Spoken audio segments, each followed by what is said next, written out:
কারণ প্র্যাকটিস করি কিছু মনে রাখার জন্য। হঠাৎ করে 2 বছর 3 বছর 4 বছর বাদে কোনো একটা কাজ করতে করতে যদি তোমার কারোর কথা হঠাৎ করে মনে পড়ে যায়, তাহলে বুঝবে যে হ্যাঁ সত্যি তুমি তাকে ভুলে গেছিলে, নইলে এই হঠাৎ করে মনে পড়ে যেত না, তাই না? That is very simple. আমরা জোর করে ভুলে যাওয়ার চেষ্টা করি। নতুন নতুন স্মৃতি আসবে জীবনে, জীবনটা আরো নতুন করে লিড করতে শুরু করবে।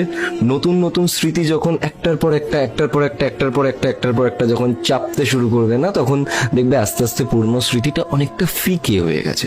হ্যাঁ, পুরোপুরি ভুলে যেতে পারবে না, কিন্তু ফিকে হবে অনেকটা, বুঝলে?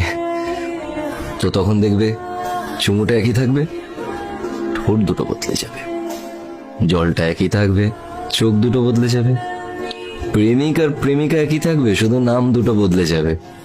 বুঝলে? বুঝলে?